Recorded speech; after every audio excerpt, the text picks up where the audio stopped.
Hello guys, आज पढ़ते हैं वॉइस। वॉइस होता क्या है? वॉइस भी एक सेंटेंस स्ट्रक्चर है। जिस तरीके से हम टेंस बनाते हैं उसी तरीके से वॉइस भी होता है। वॉइस और टेंस में डिफरेंस क्या है? देखिए, जब काम किसी कर्ता के द्वारा, जैसे एक सेंटेंस देख लेते हैं, राम एक किताब लिखता है। दूसरा सेंटेंस, एक किताब राम के द्वारा लिखी जाती है। या तीसरा सेंटेंस, फर्स्ट, सेकंड और थर्ड। तीसरी, एक किताब राम, एक किताब, इसमें हम बता ही नहीं रहे कि कौन लिख रहा है। एक किताब लिखी जाती है। तो 3 सेंटेंस हो गए गाइस, और इसमें एक ही बात बताई गई है कि एक किताब लिखी जा रही है। तो पहला सेंटेंस क्या है? एक किताब को कौन लिख रहा है? राम। तो राम क्या हो गया? काम को करने वाला, करता है। इसको कहते हैं हम सब्जेक्ट। इंग्लिश में क्या कहते हैं? सब्जेक्ट, काम को करने वाला। तो जब काम को करने वाला सेंटेंस के स्टार्टिंग में आता है, काम को करने वाला कहाँ आता है? सेंटेंस के स्टार्टिंग में, शुरू में। यानी काम को करने वाला कौन होता है? हिंदी में करता है, इंग्लिश में सब्जेक्ट। सब्जेक्ट अगर सब्जेक्ट के प्लेस पर आए, it means that will be active. That will be active. Active voice, इसको एक्टिव वॉइस भी कह सकते हैं। यानी सेंटेंस के 2 फॉर्मेट हो गए। यानी जब काम करने वाला पहले आ रहा है, सब्जेक्ट सब्जेक्ट के प्लेस पे आ रहा है, तो ऐसे सेंटेंस को हम एक्टिव फॉर्म में बनाते हैं। यानी सब्जेक्ट एक्टिव होता है उनमें, तो इनको एक्टिव वॉइस कहते हैं। और एक्टिव वॉइस को हम कब बनाते हैं और कैसे बनाते हैं? उनको हम टेंस के रूल के अकॉर्डिंग बनाते हैं, या ये कह सकते हैं कि ये टेंस ही होते हैं। अब दूसरा होता है हमारा, जब सब्जेक्ट के प्लेस पर ऑब्जेक्ट आ जाए। जब सब्जेक्ट के प्लेस पर कौन आ जाए? ऑब्जेक्ट आ जाए। जैसे ऑब्जेक्ट क्या था यहाँ पे? राम किसको लिख रहा था? राम सब्जेक्ट हो गया। मेन वर्ब क्या है? मेन काम क्या था? लिखता, यानी लिखना। लेकिन किसके ऊपर काम हो रहा था? किताब के ऊपर। तो किताब कौन हो गया? ऑब्जेक्ट। जब ऑब्जेक्ट सब्जेक्ट का प्लेस ले ले, जैसे सेकंड सेंटेंस में, तो ये ऑब्जेक्ट था इस सेंटेंस में, लेकिन यहां सब्जेक्ट बन गया। सब्जेक्ट के प्लेस पर आ गया तो सब्जेक्ट बन गया, लेकिन एक्चुअल में है कौन? ऑब्जेक्ट। ठीक है। तो जब ये सब्जेक्ट के प्लेस पर आ गया तो ऐसे को कहेंगे हम कौन सा? Passive voice. क्या कहेंगे? Passive voice. Passive voice. अभी आगे समझेंगे एक्टिव वॉइस और पैसिव वॉइस पूरा, बस अभी तो सेंटेंस देख लीजिए। तो ये हो गया पैसिव वॉइस, जिसमें ऑब्जेक्ट के प्लेस पर सब्जेक्ट को रखा गया है। इसमें क्या रखा गया? ऑब्जेक्ट के प्लेस पर सब्जेक्ट को। और भी देख सकते हैं, या फिर सब्जेक्ट को बिल्कुल हटा ही दिया जाए। जैसे एक किताब लिखी जाती है, किसके द्वारा लिखी जाती है, कहाँ लिखी गई, कब, पता ही नहीं है, बस एक काम किया जाता है, तो एक किताब लिखी जाती है। ऑब्जेक्ट के प्लेस पर सब्जेक्ट आ गया, यानी ये ऑब्जेक्ट था रियल, और सब्जेक्ट के प्लेस पर आ गया। तो ऐसे सेंटेंस क्या कहलाते हैं? Passive voice. ऐसे सेंटेंस क्या कहलाते हैं? Passive voice. अब नेक्स्ट क्वेश्चन ये आता है कि हम पढ़ते क्यों हैं। नेक्स्ट गाइस, नेक्स्ट क्वेश्चन आपके दिमाग में आएगा कि हम पढ़ते क्यों हैं। तो इसको हम कई तरीके से पढ़ सकते हैं, और कई तरीके से इसलिए पढ़ सकते हैं गाइस, क्योंकि ये अलग अलग तरीके से हर जगह पूछा जाता है। कैसे? अगर आप लोग 10-12 के स्टूडेंट हो तो आपको एक इंग्लिश का सेंटेंस आएगा, टेंस का सेंटेंस होगा। टेंस मतलब एक्टिव वॉइस। एक्टिव वॉइस का सेंटेंस होगा, बोला जाएगा पैसिव में चेंज कर दो, तो आप वहां पैसिव में बदल दोगे। ठीक है। फिर अगर आप कोई कंपटीशन दे रहे हो, बैंक का दे रहे हो, एसएससी, सीजीएल, एनी एग्जाम जिसमें इंग्लिश आती है, तो ऐसे सेंटेंस में एक सेंटेंस आएगा, हो सकता है उसमें कुछ गलती कर दी जाए, हो सकता है उसमें ब्लैंक छोड़ दिया जाए, आपसे कहा जाएगा इसको कंप्लीट करिए। तो वहां दूसरा फॉर्म आ गया। जैसे एक सेंटेंस देख लेते हैं।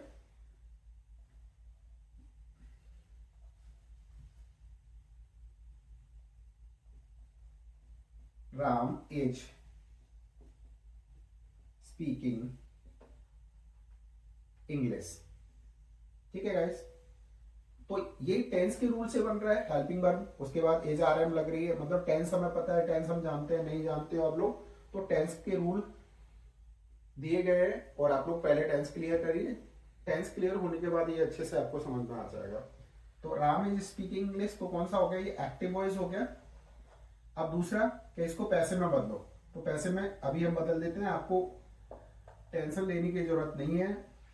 एक बार ये वीडियो आपने पूरा देख लिया तो नेक्स्ट टाइम आपको कोई भी वीडियो देखने की जरूरत नहीं पड़ेगी, इतनी आसानी से ये वीडियो आपको समझ में आ जाएगा और पूरे वॉइस समझ में आ जाएंगे। इंग्लिश इज बीइंग स्पोकन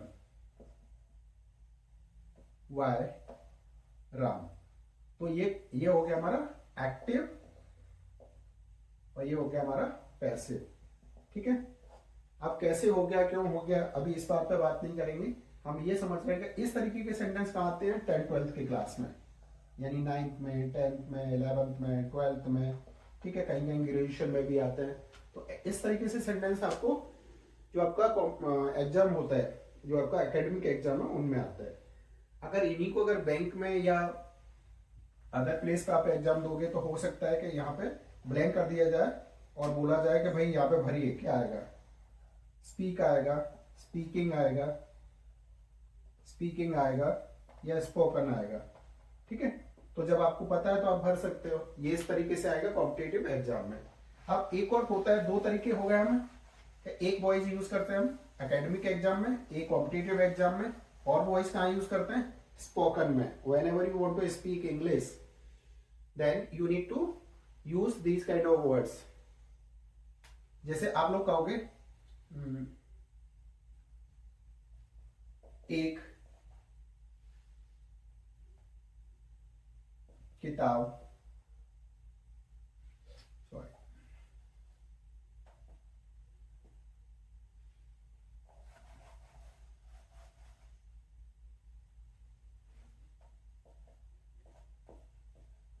एक किताब लिखी जाती है। ऐसा भी तो सेंटेंस आपके माइंड में आ सकता है ना, कोई जरूरी तो है कि हर सेंटेंस आपके माइंड में ऐसा जो सब्जेक्ट से स्टार्ट हो। ऐसा भी तो कोई सेंटेंस हो सकता है जो आपके माइंड में आए, तो इसकी इंग्लिश कैसे होना होगा, how to translate this kind of sentence. तो ऐसे सेंटेंस को ट्रांसलेट करने के लिए हमें क्या पढ़ना पड़ेगा, एक्टिव वॉइस, पैसिव, यानी वॉइस पढ़ना पड़ेगा। तो ऐसे सेंटेंस को ट्रांसलेट करने के लिए हिंदी से इंग्लिश में क्या करना है आपको, यानी a book is, a book हो गया आपका ये सब्जेक्टिव प्लेस पे है तो object, a book is written main verb की थर्ड फॉर्म। कैसे हुआ वो आगे चलते हम समझेंगे। ठीक है गाइस, तो इस तरीके से 3 जगह ये वॉइस आपका यूज होता है। कहाँ कहाँ यूज होता है, ये वॉइस यूज होता है आपका 3 जगह। पहला आपका कोई एकेडमिक एग्जाम में, 10th हो गया, 9th हो गया, 10th हो गया, 11th हो गया, 12th हो गया, ठीक है, 8th हो गया। दूसरा यूज होता है use of voice competitive exam में। थर्ड कहाँ यूज होता है, स्पोकन में। तो ये 3 कंडीशन है जहां हम इसका यूज करते हैं। तो आज का वीडियो अगर देख लिया तो ये तीनों कंडीशन आपकी पूरी हो जाएंगी। और वॉइस इतनी मैं गारंटी देता हूं कि अगर ये वॉइस आपने अच्छे से देख लिया गाइस तो दूसरा वीडियो देखने की जरूरत नहीं पड़ेगी। देखिए, मैंने बहुत से लोगों के वीडियो देखे या बहुत सारी चीजें मैंने रिसर्च करी, पता किया, तो पता लगा वॉइस को लोग पढ़ाते ही नहीं है तरीके से, पता नहीं क्या करते रहते हैं, कहीं का कुछ, कहीं का कुछ, कहीं का कुछ। आप लोग प्रॉपर इसमें थोड़ा सा ध्यान दीजिए, देखिए आपको वॉइस कैसे बनाना है। पहले तो ये कि वॉइस कितने प्रकार का होता है, तो वॉइस होता है हमारा 2 प्रकार का। वॉइस कितने प्रकार का होता है, 2 प्रकार का। फर्स्ट है हमारा एक्टिव वॉइस, एक्टिव वॉइस। दूसरा है हमारा पैसिव वॉइस, पैसिव वॉइस। ठीक है गाइस, तो एक्टिव वॉइस और पैसिव वॉइस। तो एक्चुअल में एक्टिव क्या होता है, एक्टिव हमारा टेंस ही होता है, टेंस को ही हम एक्टिव कहते हैं। किसे कहते हैं, टेंस को हम एक्टिव कहते हैं। अब हमें सीखना है क्या, एक्टिव से पैसिव में बदलने बदलना सीखना है। तो कुछ रूल भी होंगे, कुछ नियम भी होंगे। तो क्या रूल है, तो आप देखते हैं इसके रूल। ठीक है गाइस, देखिए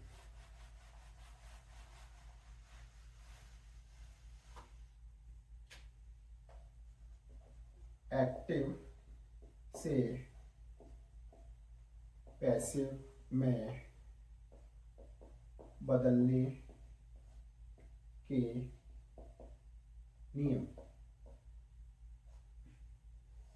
ठीक है गाइस, क्या नियम होंगे? फर्स्ट रूल होगा ऑब्जेक्ट को सब्जेक्ट में बदलकर लिखते हैं।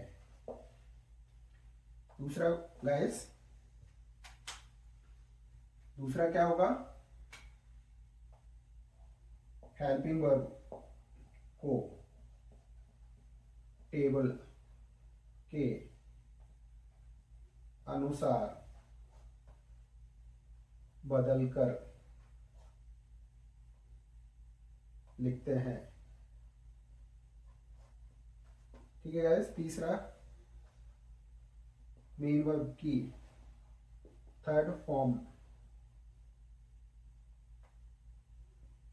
लगाते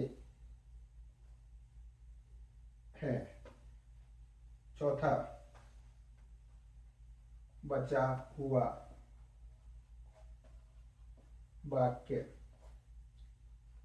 लिखते हैं।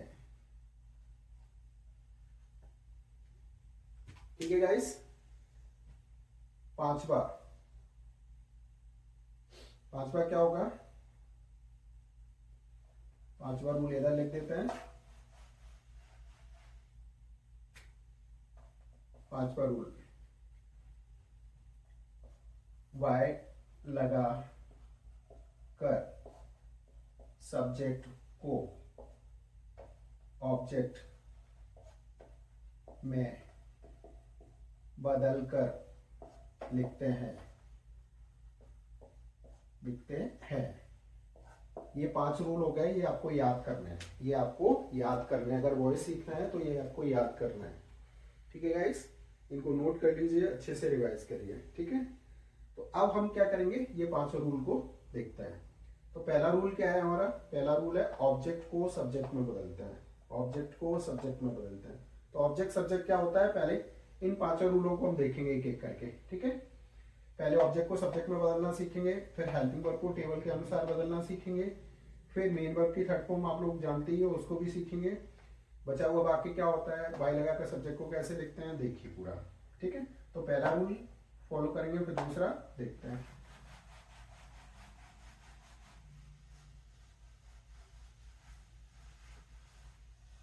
देखिए गाइस, क्या होगा, यहां लिखिए फर्स्ट रूल था ना, सब्जेक्ट सब्जेक्ट सब्जेक्ट को ऑब्जेक्ट में कैसे बनेंगे, सब्जेक्ट को ऑब्जेक्ट में कैसे बदलते हैं? सब्जेक्ट क्या होता है, कर्ता, और ऑब्जेक्ट क्या होता है, कर्म। तो यहां पे आ गया आई, आई का ऑब्जेक्ट क्या होगा, मी। यहां पे आ गया ही, बी लिख लीजिए जिससे आपको पूरा एक तरफ से आ जाएगा। वी, बी का क्या होगा, अस। अब क्या होगा, ही का क्या होगा, हिम। सी, सी का क्या होगा, हर। दे, दे का क्या होगा, देम। अब क्या बचा, यू, यू का क्या होगा, यू। अगर कोई नाम आता है तो नाम का सीधा नेम रहेगा, जैसे राम, राम का राम। ठीक है गाइस, तो ये हो गया हमारे सब्जेक्ट और ये हो गया ऑब्जेक्ट। ये हो गया हमारा सब्जेक्ट, ये हो गया हमारे ऑब्जेक्ट। गाइस मुझे लग रहा है कि मार्कर सही नहीं चल रहा, देखते हैं।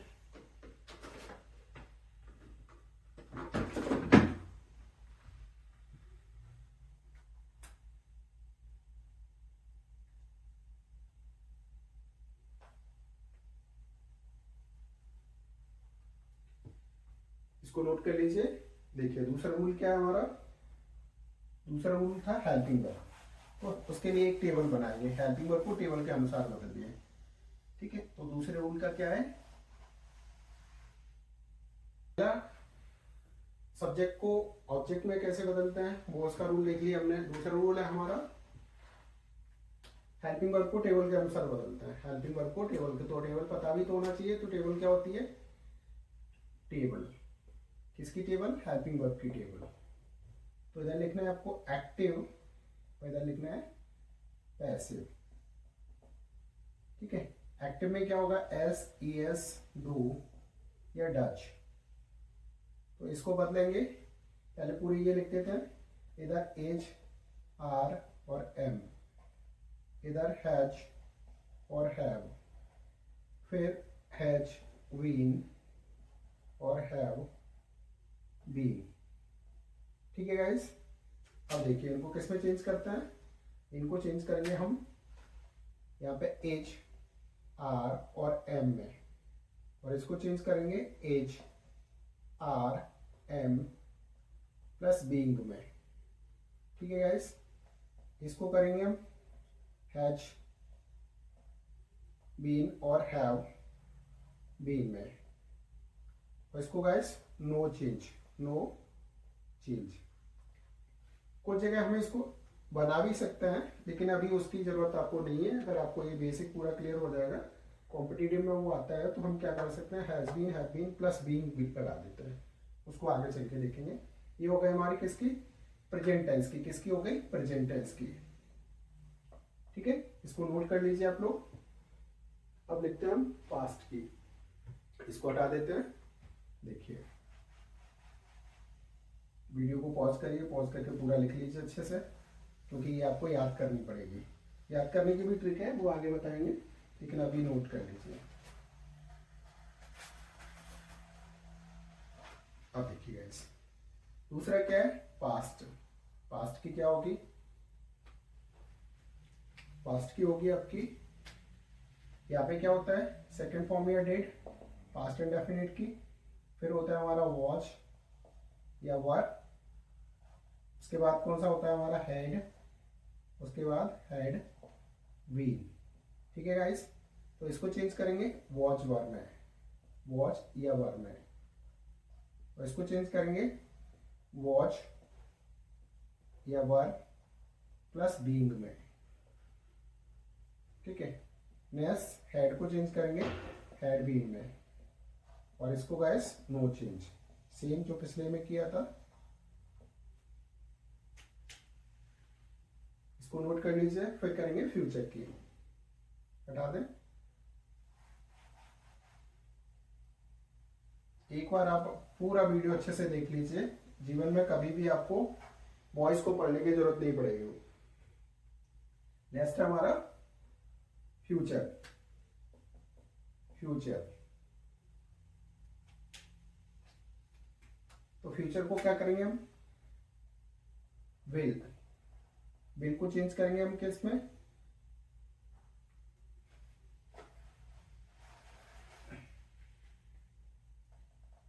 विल या सेल। ठीक है गाइस, तो इसको विल बी या सेल वी। नेक्स्ट हमारा विल बी या सेल वी, इसको नो चेंज। ठीक है गाइस, कुछ कंडीशन में करते भी हैं, तो आगे देखेंगे, अभी बेस क्लियर करिए अच्छे से।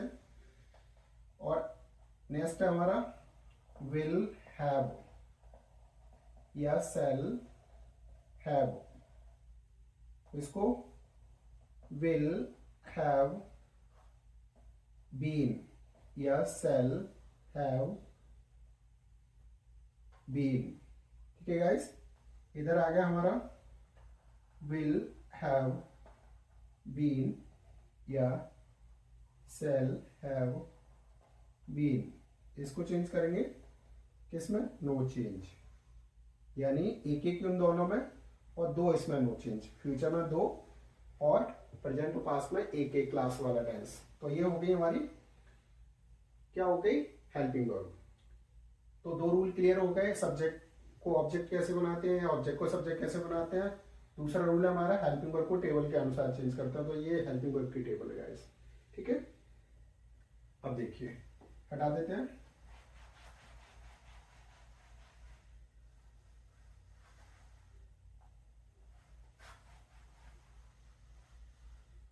नेक्स्ट क्या होगा गाइस,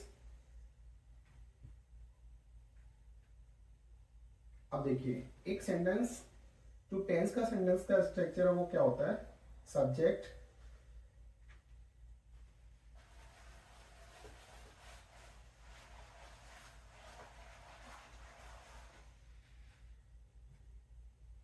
टेंस का होता है subject plus helping verb plus main verb plus object, यही तो होता है टेंस में। ये टेंस का नियम है, टेंस में हमने पढ़ा था। अब इसको अगर हम इस तरीके से यूज कर रहे हैं, यानी ऑब्जेक्ट को ले आओ फर्स्ट पे, ऑब्जेक्ट ये आ गया फर्स्ट पे, हेल्पिंग वर्ब सेकंड टेबल से, main verb third, main verb क्या होगी थर्ड फॉर्म, और फोर्थ क्या होगा, वाई लगाकर सब्जेक्ट को किस में बदलेंगे, ऑब्जेक्ट में, यानी ये वाला ऑब्जेक्ट बदल जाएगा सब्जेक्ट में और ये वाला सब्जेक्ट बदल जाएगा किसमें, ऑब्जेक्ट में, ठीक है गाइस। तो ये हो गया हमारा पैसिव, यही रूल हमने लिखे हैं। पहला रूल क्या था, ऑब्जेक्ट को सब्जेक्ट में बदल कर लिखते हैं। दूसरा रूल क्या था, हेल्पिंग वर्ब को टेबल से बदलते हैं, टेबल से बदल दीजिए। और तीसरा रूल क्या था, मेन वर्ब की थर्ड फॉर्म लगाते हैं, मेन वर्ब की थर्ड फॉर्म लगा दीजिए। चौथा क्या है, बचा हुआ कुछ वाक्य है तो पहले वो लिख दीजिए। फिर क्या है आपका पांचवा रूल, वाई लगाकर सब्जेक्ट को, वाई लगाकर सब्जेक्ट को ऑब्जेक्ट में बदल कर लिख दीजिए। ये रूल था हमारा, इन रूल को अच्छे से याद कर लीजिए, ठीक है। इसमें कोई डाउट हो तो आप लोग कमेंट करें, आपका आंसर जरूर दिया जाएगा, ठीक है गाइस। आगे देख लेते हैं। अब देखिए कोई भी टेंस का जो सेंटेंस होता है उसी का तो हम वॉइस बनाते हैं, यानी वॉइस कितने होते हैं, एक्टिव और पैसिव। तो एक्टिव कौन हो गया, टेंस। तो टेंस का जो सेंटेंस होगा वो हमने टेंस के रूल से बनाना सीखा है। नहीं सीखा है तो आप टेंस वाले वीडियो पूरे देख लीजिए। देखिए तो he is playing cricket, cricket. पहले छोटे सेंटेंस देख लेते हैं। अब सबसे जो बड़ी प्रॉब्लम आती है वो स्टूडेंट को क्या आती है कि सर पता ही नहीं लगता सेंटेंस में ऑब्जेक्ट कौन सा है। तो पता क्यों नहीं लगता, कभी कभी सेंटेंस इतना बड़ा होता है तो हम कंफ्यूज हो जाते हैं। तो उसके लिए एक ऑब्जेक्ट को फाइंड करने की ट्रिक है। क्या है ट्रिक, ट्रिक किसकी है, how to find object, object को कैसे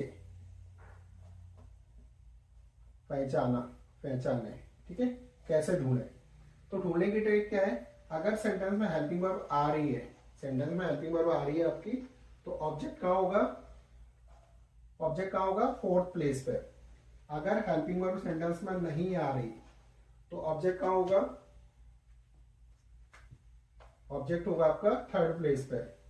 अगर सेंटेंस WH से स्टार्ट हो रहा है, क्वेश्चन वर्ड से, तो आपकी ऑब्जेक्ट है पांचवें प्लेस पे। कोई सेंटेंस आपका मेन वर्ब से स्टार्ट हो रहा है तो ऑब्जेक्ट होगा सेकंड प्लेस पे। और कोई सेंटेंस लेट से स्टार्ट हो रहा है तो ऑब्जेक्ट आएगा आपका किस पे, फोर्थ प्लेस पे, ठीक है गाइस।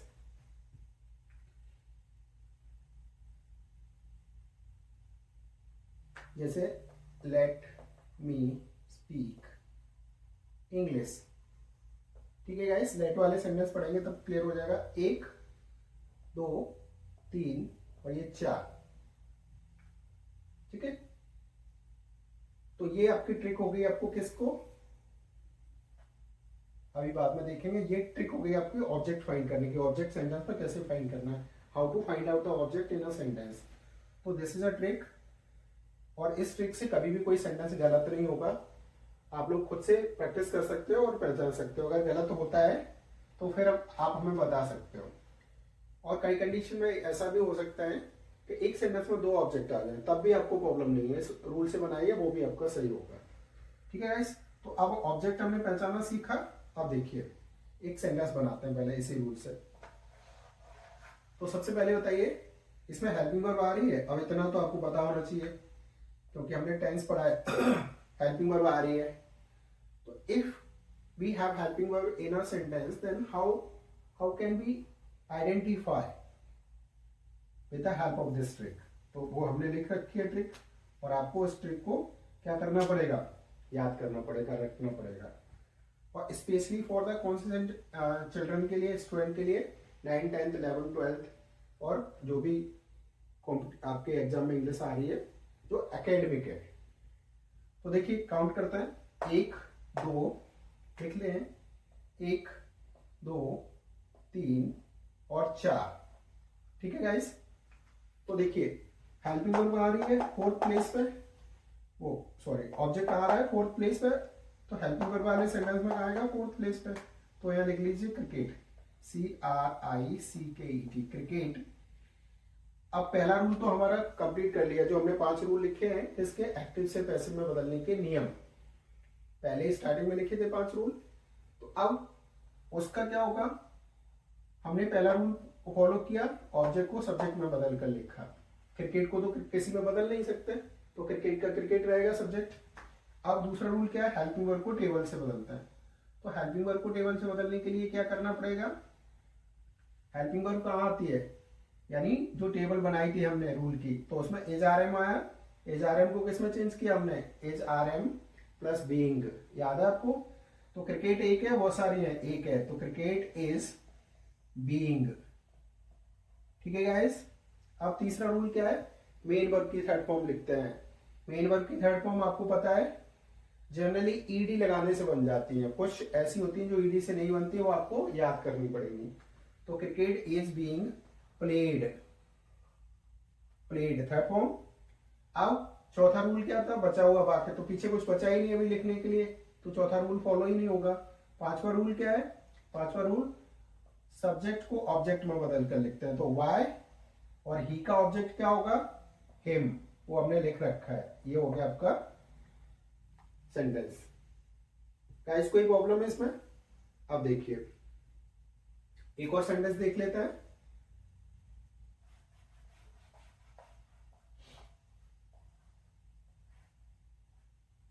पूरा वीडियो अच्छे से देखिए गाइस, ऐसे वॉइस करा देंगे जिंदगी में आपको कभी वॉइस पढ़ने की जरूरत नहीं पड़ेगी, और कोई भी चीज आप कभी भूलोगे नहीं।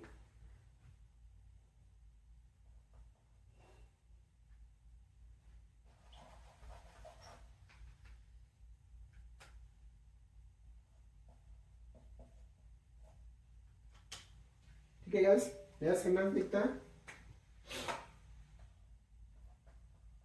दे वर, they were speaking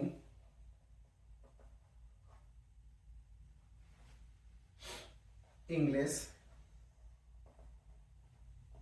in the class। ठीक है गाइस, ये सेंटेंस हो गया, और भी बड़ा कर सकते थे। तो अभी हमें पहले क्या करना है, सबसे पहला काम हमारा यही है, ऑब्जेक्ट को ढूंढना सेंटेंस में, हाउ टू फाइंड ऑब्जेक्ट। तो ऑब्जेक्ट को ढूंढने के लिए क्या करोगे, यानी ये टेंस का सेंटेंस है हमारा, टेंस का है, ऑब्जेक्ट को फाइंड करने के लिए ये ट्रिक यूज करेंगे। तो सेंटेंस में हेल्पिंग वर्ब आ रही है, हाँ आ रही है, वर्ब, ये हमें कहां से पता चला, टेंस के रूल से। अब देखो हेल्पिंग वर्ब है, हेल्पिंग वर्ब है तो कहां आएगा, 4th प्लेस पे काउंट कर लीजिए, 1 2 3 4, ये पांचवा, तो 4 ही चाहिए हमें, तो 4 हो गए, 1 2 3 4 इंग्लिश। ठीक है गाइस, तो क्या होगा देखो, ये क्वेश्चन आंसर पैसिव, तो पैसिव क्या होगा, इंग्लिश इज, सॉरी वर है ना, तो वर्ब को किसमें चेंज करोगे, वॉज वर्ब को किसमें चेंज करोगे, was verb plus being, was verb plus being. तो इंग्लिश एक है, बहुत सारी है, इंग्लिश एक की है, English was being, English was being अब तीसरा रूल क्या है मेन वर्ब की थर्ड फॉर्म? मेन वर्ब क्या है? स्पीकिंग। स्पीकिंग की थर्ड फॉर्म स्पोकन। ठीक है, और अब क्या बचा? बचा हुआ वाक्य in the class. In the class. अब सब्जेक्ट क्या बचा हमारा? दे। तो क्या करोगे? वाई, दे का ऑब्जेक्ट देम। और एक काम और कर सकते हैं हम, यहां पे वाई देम यहां भी कर सकते हैं, यहां भी कर सकते हैं, कोई प्रॉब्लम नहीं है। यानी हमारा जो फोर्थ और फिफ्थ रूल है वो आगे पीछे भी हो सकता है। किसी बुक में आपको ऐसा दिया हो तो आप कंफ्यूज ना हो, वो दोनों जगह हो सकता है, वो उसको हम आगे पीछे कर सकते हैं। क्यों कर सकते हैं? कुछ कंडीशन में ऐसा होता है टाइम, जैसे इन the class. In the class क्या है? आपका एडवर्ब ऑफ प्लेस है। तो एडवर्ब ऑफ प्लेस और टाइम का रूल क्या है कि वो सेंटेंस में लास्ट में ही लगता है। तो इस कंडीशन में हम इसको पहले भी ले जा सकते हैं। ठीक है, लेकिन नहीं ले गए तो भी आपको कोई प्रॉब्लम नहीं है। ठीक है गाइस, एक और सेंटेंस देख लेते हैं।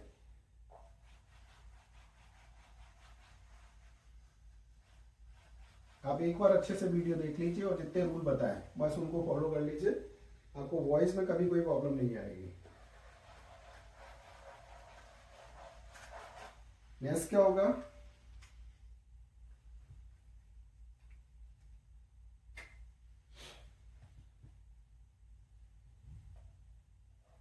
He will have, he will have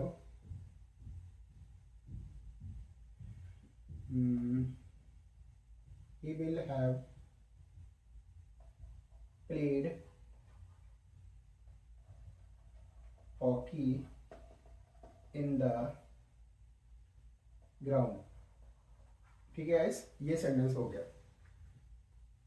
तो अब इस सेंटेंस को कैसे चेंज करोगे? देखिए, सबसे पहले आपको क्या फाइंड करना है? ऑब्जेक्ट फाइंड करना है।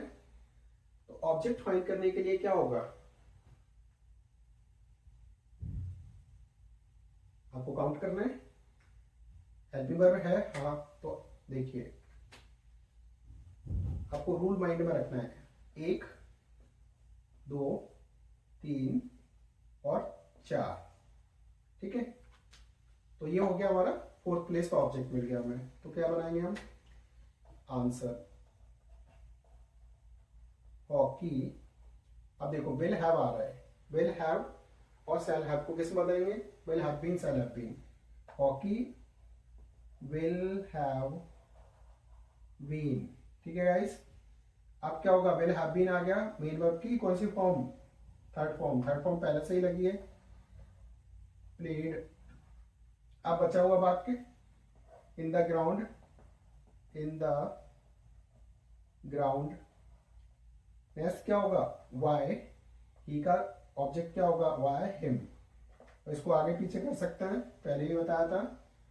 ठीक है गाइस, आपको दो चीजें माइंड में रखनी है, पहले तो आपका ये और फिर रूल और फिर आपकी टेबल, 3 चीजें। ठीक है गाइस, नेक्स्ट देख लेते हैं बिना हेल्पिंग वर्ब का। देखिए गाइस, हटा दें इसे। कोई भी डाउट लगे, पढ़ाने में कोई प्रॉब्लम हो तो आप लोग बिना टेंशन के कोई भी कमेंट कर सकते हैं और बता सकते हैं सर ये चीज़ समझ में नहीं आई, तो उसका हम वीडियो आपको बना के जरूर बताएंगे।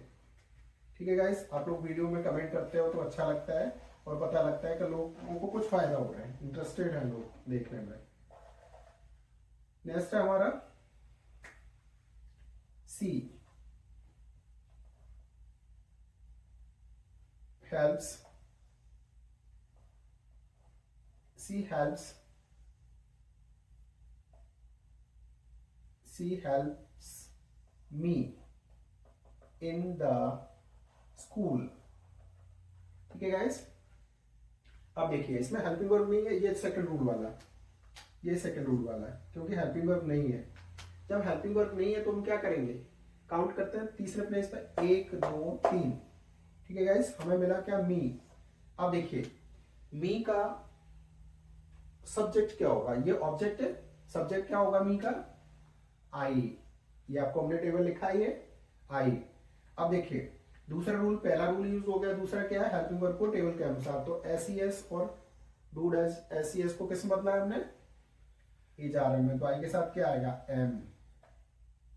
आई एम, दो रूल हो गए। अब मेन वर्ब की थर्ड फॉर्म क्या होगी? हेल्प की, हेल्प्ड, आई एम हेल्प्ड। अब क्या होगा? बचा हुआ इन द स्कूल, और ये सब्जेक्ट क्या होगा? ऑब्जेक्ट, वाई हर, और वाई हर इधर भी आ सकता है, इन द स्कूल पीछे भी आ सकता है। ये हो गया बिना हेल्पिंग वर्ब का गाइस, ठीक है, कोई प्रॉब्लम? और ये पूरे 12 टेंस का एक साथ पढ़ रहे हैं, कोई डाउट मत करना कि अभी ये टेंस रह गया वो टेंस, केवल हमें टेंस की हेल्पिंग वर्ब लेनी है टेबल से, ठीक है गाइस। नेक्स्ट देखते हैं WH वर्ड का। देखिए WH वर्ड क्या होते हैं? Interrogative sentence. कोई भी क्वेश्चन जो पूछता है इंटरोगेटिव सेंटेंस।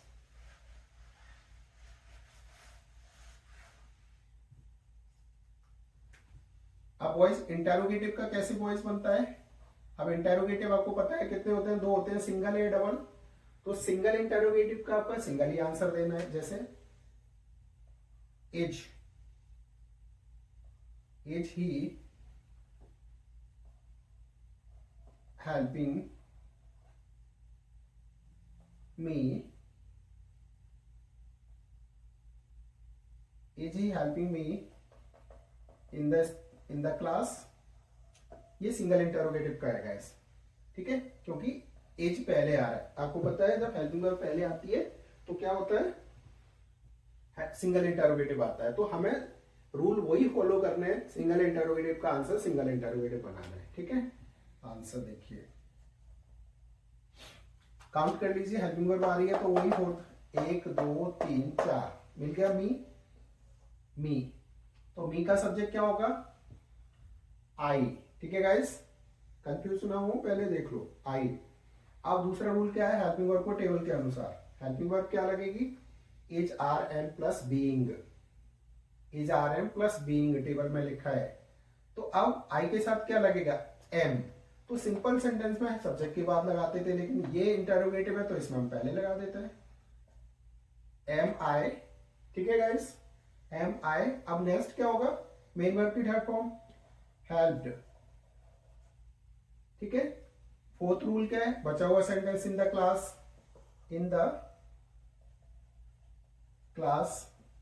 फोर्थ रूल क्या है? फिफ्थ रूल वाई, ही का ऑब्जेक्ट क्या होगा? Him, by him. ये हो गया हमारा सिंगल इंटरोगेटिव। किसी भी टेंस का सिंगल इंटरोगेटिव हो सकता है, 12 में से 12 कोई भी, ठीक है गाइस।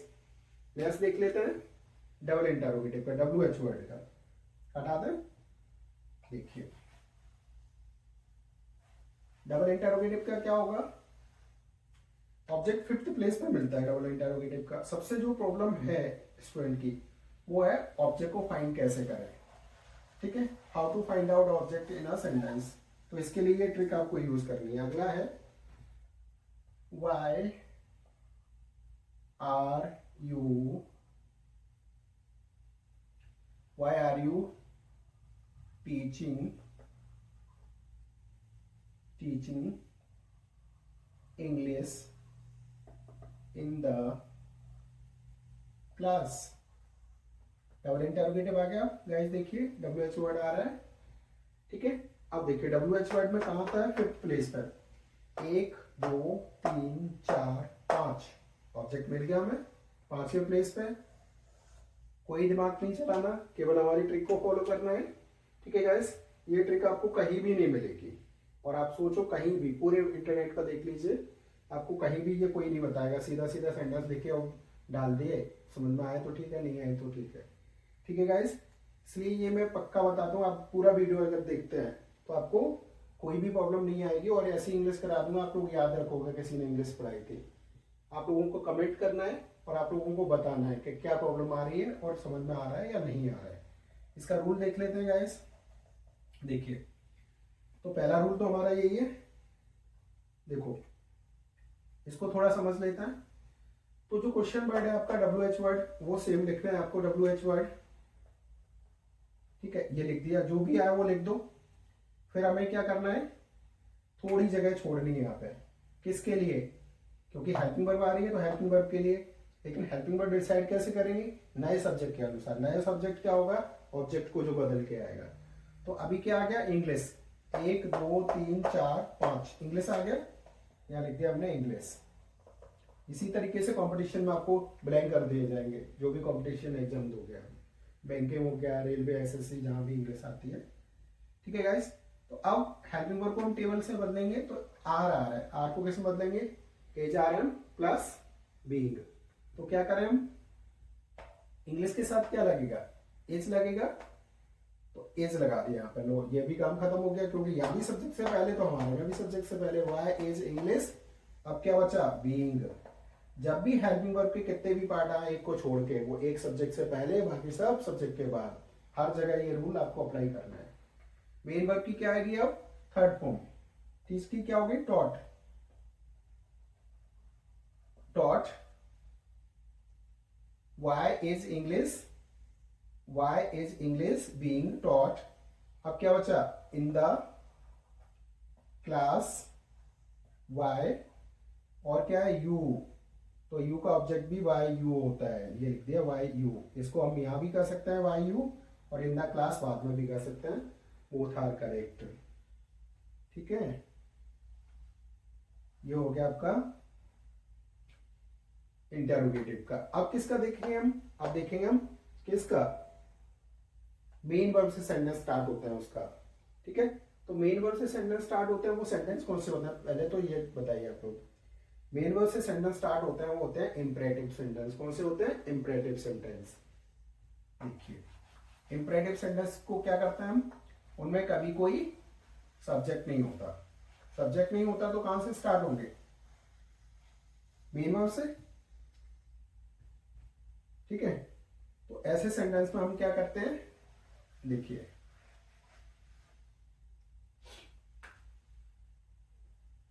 अब ये इंपरेटिव क्या होते हैं वो आप कमेंट करोगे तो उसका पूरा सेंटेंस सिखा देंगे हम आपको, क्योंकि यहां पे पढ़ाएंगे तो वीडियो बहुत लंबा हो जाएगा। Teach me English. ठीक है गाइस, इंपरेटिव सेंटेंस हमेशा ऐसे होंगे जो मेन वर्ब से स्टार्ट होंगे, इसमें सब्जेक्ट नहीं होता। सब्जेक्ट नहीं होता तो हेल्पिंग वर्ब भी नहीं होती। तो 1 2, 1 2 दूसरे प्लेस पे आ गया आपका। तो इनके रूल दो होते हैं, एक तो हम लेट से बना सकते हैं इनको, किससे बना सकते हैं, लेट। यह है इंपरेटिव, इंपरेटिव सेंटेंस। तो पहला रूल क्या है, रूल लेट प्लस ऑब्जेक्ट। ठीक है, यहां ऑब्जेक्ट का ऑब्जेक्ट ही रहेगा, सब्जेक्ट में नहीं बदलना। लेट के बाद हमेशा ऑब्जेक्ट आता है, plus V plus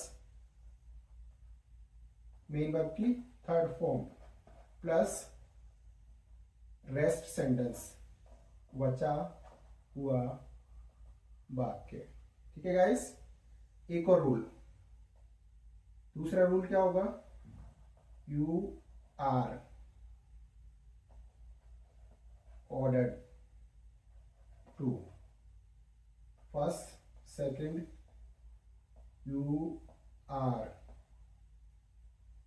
requested to। ठीक है गाइस, इसको नीचे से हटा देते हैं।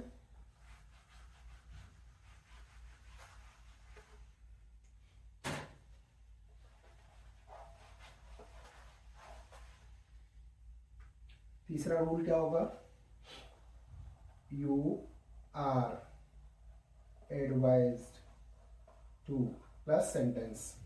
ठीक है, प्लस सेंटेंस, प्लस सेंटेंस। तो ये हमारे एक रूल तो इससे बना सकते हैं, और इनमें से कोई भी हम डिसाइड कर सकते हैं, एक यूज कर सकते हैं। कैसे, अगर किसी इंपरेटिव सेंटेंस में ऑर्डर की बात की जा रही है तो आपको ये लगाना है और सेंटेंस को लिख देना है। किसी में रिक्वेस्ट की जा रही है तो आपको ये लगाना है और ये लिख देना है। किसी में एडवाइस दी जा रही है तो आपको ये लिखना है और सेंटेंस को लिख देना है। क्लियर है, रिक्वेस्ट वाले सेंटेंस में इतना ध्यान रखना है, अगर प्लीज, काइंडली और ऐसे कोई वर्ड आ रहे हैं रिक्वेस्टिव, जो रिक्वेस्ट करने के लिए यूज होते हैं, तो उन शब्दों को हटा देंगे। ठीक है गाइस, एक सेंटेंस देख लेते हैं पहले, यही वाला, टीच मी इंग्लिश। तो पहले इसको लेट से बनाते हैं। लेट से क्या होगा, इन इंपरेटिव सेंटेंस में जो पहले रूल लिखे थे वो सारे यूज नहीं होंगे। ठीक है, ये आपको ध्यान रखना है। नहीं आप लोग ये बोलो सर आपने ये रूल बताया था, यहाँ तो यूज ही नहीं हुआ है। कुछ रूल यूज होंगे, कुछ नहीं यूज क्योंकि ये सेंटेंस अलग है। देखिए पहला रूल यूज होगा ऑब्जेक्ट को ढूंढने के लिए, तो लेट, पहले लेट लगाना है अपनी तरफ से, ये हो गया। फिर दूसरा क्या होगा, ऑब्जेक्ट को फाइंड करना। तो एक दो, जब हेल्पिंग वर्ब मेन वर्ब से स्टार्ट हो रहा है दूसरे प्लेस पे आएगा तो लेट मी, ठीक है। अब क्या होगा, तीसरा ऑब्जेक्ट हो गया बी, थर्ड क्या होगा, मेन वर्ब की third form let me taught,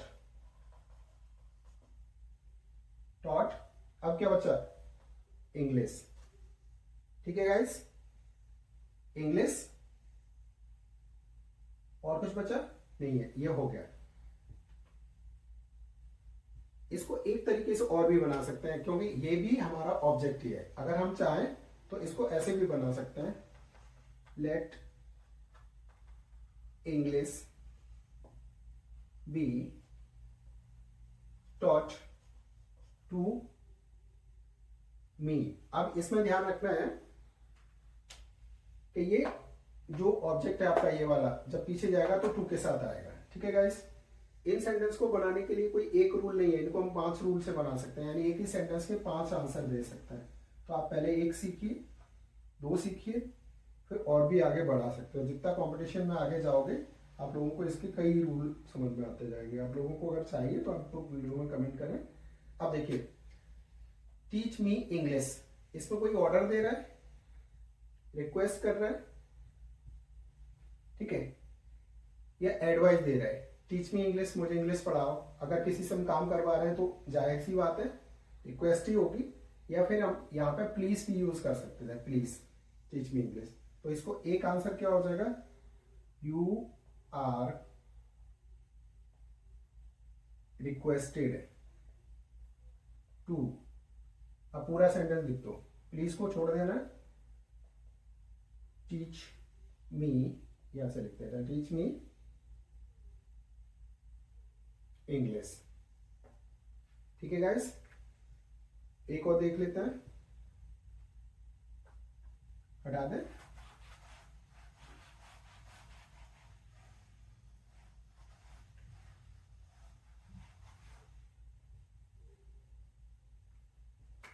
इसका रूल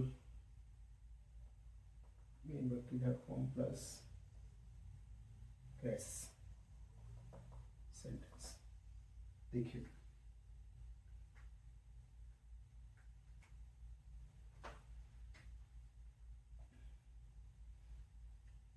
एक sentence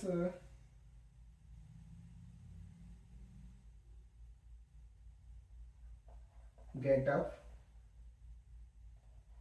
early in the morning, ठीक है गाइस।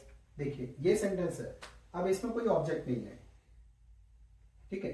अब इसमें कोई ऑब्जेक्ट नहीं है तो इसको केवल हम कैसे बना सकते हैं, गेट अप अर्ली। इसमें आपको सलाह दी जा रही है, एडवाइस, तो क्या होगा, यू आर एडवाइज्ड टू, पूरा sentence get up early in the morning, ठीक है गाइस। इस तरीके से ये हमारे वॉइस हो गए। अगर इनमें कोई भी आपको डाउट लगे, कोई प्रॉब्लम लगे, कोई चीज नहीं समझ में आ रही तो आप कमेंट करिए, उसका आंसर दिया जाएगा। Thank you for watching.